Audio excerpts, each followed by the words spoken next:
ક્યાં છે એલા? એલા પણ આ કોઈ ની તારી વાટ જોઉં. આઈને ફટાફટ આવતો હોય તો આવેસ. આય ફટાફટ હાલ. બોલો બોલો માસી. એલા પણ 2 કલાકથી વાટ જો આટલી વાર હોય? અરે માસી એમાં એવું છે કે મારા દોસ્તાને હરસની તકલીફ થઈ છે તો એને ઓપરેશન માટે અહીં લઈ જવાના છે, એમાં દોડાદોડીમાં હતો. એલા પણ ઓપરેશન માટે જવાની જરૂર નથી. એલા આપણા વેરાવળમાં છે ને પઠાણ સાહેબ આવે છે, રાજસ્થાનના ફેમસ ડોક્ટર છે, બરોબર? એ બહુ સારો આયુર્વેદિક ઈલાજ કરે છે અને ઓપરેશન કરાવવાની કોઈ જરૂર જ નથી રહેતી એમાં. એ કઈ જગ્યાએ અને ક્યારે? તો ભાઈ આ સ્ટ્રેસ ભરી જિંદગીમાં બધાને છે ને પેટની તકલીફો હોય છે, જેના લીધે હરસ, મસા, વખંદર અને ફિશર જેવી બીમારીઓનો સામનો કરવો પડે છે અને એના માટે ઓપરેશનનું અમુક સજેસ્ટ કરે છે. તો હવે તમારે ઓપરેશન કરાવવાની જરૂર નથી. આપણા રાજસ્થાનના ફેમસ ડોક્ટર પઠાણ સાહેબ આપણા વેરાવળમાં આવી રહ્યા છે કેમ્પ લઈને, જેની તારીખ રહેવાની છે 1, 2, 3 મે.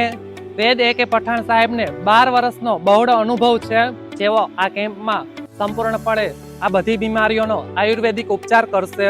અને ભાઈ ક્યાં આવી રહ્યા છે તો એ એડ્રેસ પણ તમને જણાવી દઉં અને સમય પણ તમને જણાવી દઉં. જેનો એડ્રેસ રહેવાનો છે મુસ્લિમ મુસાફરખાનાની અંદર, આરાધના ટોકીઝની સામે, વેરાવળ. અને અપોઇન્ટમેન્ટ માટે નંબર પણ નીચે આપેલા છે. અને ભાઈ આ વિડીયો બને એટલો શેર કરો, જેથી કરી અને આવી ગંભીર બીમારીઓથી લડી રહેલા લોકોને મદદ મળે. અને આ કેમ્પ દર મહિનાની 1, 2 અને 3 તારીખે આપણા વેરાવળમાં રહેશે અને 28, 29 અને 30 તારીખના રોજ માંગરોળમાં રહેશે.